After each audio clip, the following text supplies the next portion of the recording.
My name is Dov Charnowitz. I met Shlomo in 1974, maybe 75.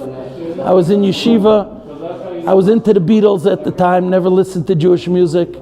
My parents told the Menahel that if they don't let me listen to English music, I'm not going to stay in yeshiva. The Menahel said, don't worry, I'll get him into Shlomo. And so it happened.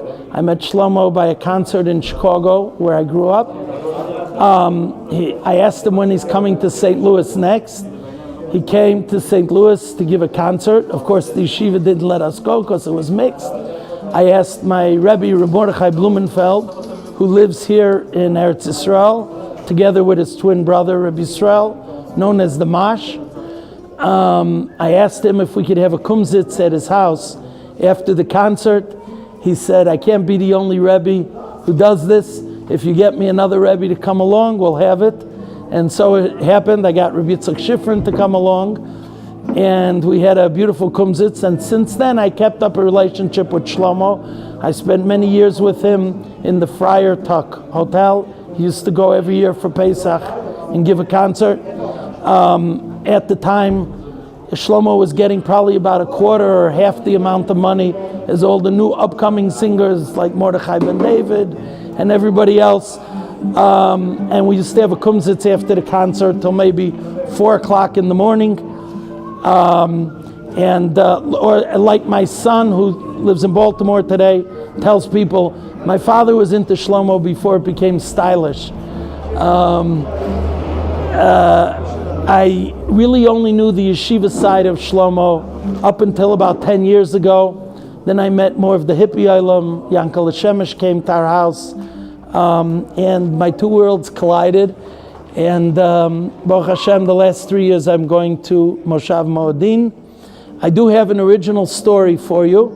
I can tell you some stories that happened with us, but nothing as amazing as this story that I heard from my father-in-law. My father-in-law used to drive Shlomo around in the 50s and 60s. And he was driving him. He came to an intersection. It's a true story. And he came to an intersection. And when they came to the intersection, there was a black truck driver that came on the other side. And the truck driver looked at Shlomo. Shlomo looked at the truck driver. And he turned to my father-in-law and he said, give me a minute. And they get out. The two of them hug each other in the middle of the intersection. They go back into their vehicles. My father-in-law turns to Shlomo and says, you got to tell me what the deal is here. Shlomo tells him that he was walking in Central Park a number of years ago, and this black guy came to mug him. It was Shabbos. Shlomo said, holy brother, I don't have anything on me. It's the Holy Sabbath. I don't even have a watch. If you come back later tonight, I'll give you $100. So this Schwarzer figured, okay, let me see what this crazy Jew is all about. Came back Mitzvah Shabbos, and Shlomo was there and gave him $100. And the guy was Megayer. And this was the two of them meeting again at the intersection years later. Anyways, I will tell you, being that you said there's an open mic, I'll keep going. You cut out whatever you want. A number of years ago, I have a Carlebach Minyan in our house, which we started about 4 years ago, Shabbos Mavarchim. The last 2 years, it's every single Friday night. We have Kanai Nahar, a big crowd. I mean, big for a living room. We transport. And somebody heard me talking or putting up signs, and they said to me, I wouldn't want Shlomo's Gehenim. I said, no, but his Olam Haba you'll take, right? And then I heard from multiple sources, different sources, hippie world, yeshivish world, that the Amshinova Rebbe said that he was Mekana the Olam Haba that Shlomo Carlebach was going to get. I don't know if anybody read this story. I will show you one story that you can get. I carry it around in my talis bag for anybody who gives me a hard time. Oh, I'll give you one other story. This story, I don't know if anybody has seen it. It's called What Happened the Day Shlomo Died. I don't know if anybody saw it.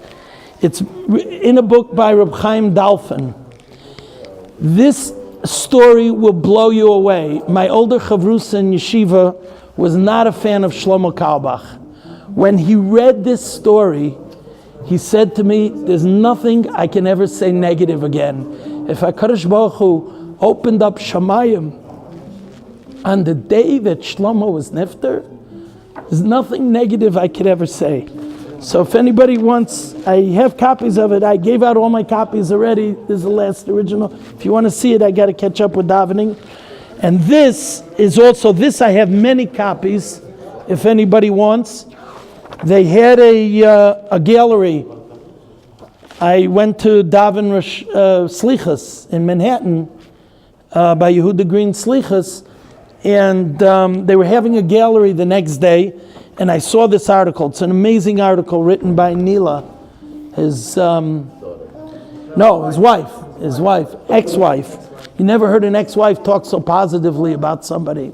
I deal with divorces and shalom bayis all day. As a chesed, I've been, Baruch Hashem, I'm remarried. And this, she wrote it a year after he was nifter, and then again 20 years later. Amazing story on Shlomo's life. This I have many, many copies. I only have one here in Eretz Yisrael.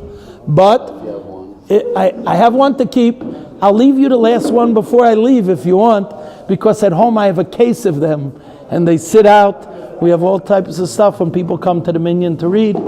Anyways, his Neshama Shev Aliyah, I really appreciate meeting Zalman last night, because, I mean, I spent the day Chalmite here, pretty much. Yashikayach, thank you very much. Thank you. I don't know, I did it on the spot. You should know, I used to be a quiet guy. I used to walk into the back of the shul after 10 o'clock,